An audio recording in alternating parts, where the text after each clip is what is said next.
കുട്ടികളുടെ വായനോത്സവത്തിന് ഷാർജയിൽ തുടക്കമായി.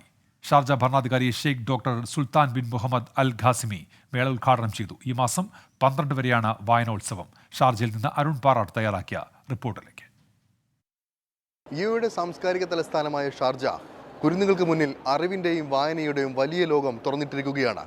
15ാമത് ഷാർജ അന്താരാഷ്ട്ര കുട്ടികളുടെ വായനോത്സവത്തിന് തുടക്കമായിരിക്കുകയാണ്.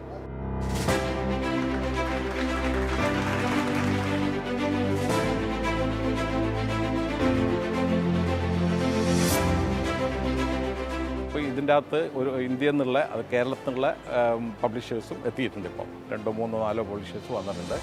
പിന്നെ അതുപോലെ തന്നെ അറബിക്കിൻ്റെ ഒരു എക്സിബിഷൻ ഹാൾ നമ്പർ 4 വേറെ തന്നെ സംഘടിപ്പിച്ചിട്ടുണ്ട്. അപ്പോൾ പുസ്തകമേളയുണ്ട്, ഇല്ലസ്ട്രേഷൻ എക്സിബിഷൻസ് ഉണ്ട്, വ്യത്യസ്തമായിട്ടുള്ള വർക്ക്ഷോപ്സ് ഉണ്ട്, കുക്കറി ഷോസ് ഉണ്ട്, പിന്നെ അതുപോലെ തന്നെ കോമിക് കോർണർ ഉണ്ട്. അതുപോലെ തന്നെ ഒരുപാട് ക്യാരക്ടേഴ്സ്, നമ്മുടെ ഈ കുട്ടികൾക്ക് ഇൻട്രസ്റ്റ് ആയിട്ടുള്ള ക്യാരക്ടേഴ്സിൻ്റെ ഒരു പ്രകടനം ഇവിടെ എപ്പോഴും നമ്മുടെ ലോബീസിലൊക്കെ കാണാൻ പറ്റും.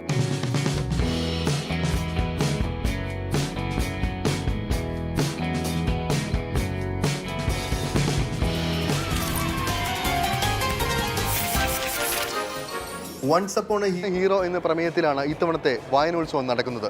20 രാജ്യങ്ങളിൽ നിന്നുള്ള 200ഓളം പ്രസാധകരാണ് ഇത്തവണ വായനോത്സവത്തിനായി എത്തിയിരിക്കുന്നത്.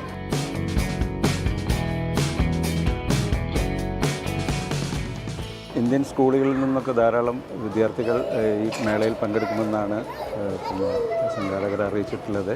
നിരവധി പുസ്തകങ്ങൾ ഞങ്ങളുടെ സ്റ്റാളിലുണ്ട്. നമ്മുടെ ഈ ഏറ്റവും വലിയ പുസ്തകങ്ങൾ പോലും ലിബി തവണ കൊണ്ടുവന്നിട്ടുണ്ട്.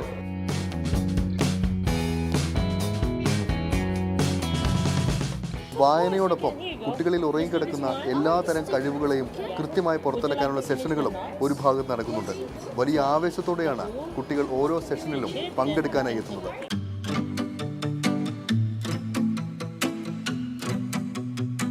I came and I first came to this, then I went to buy some books and I just came right now. So How is everything? it's very nice.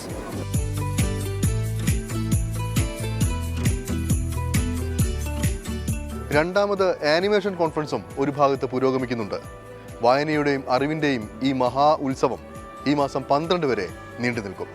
ഷാർജയിൽ നിന്നും ശരത് ചെറുകുന്നിനൊപ്പം അരുൺ പാറാട്ട്, 24.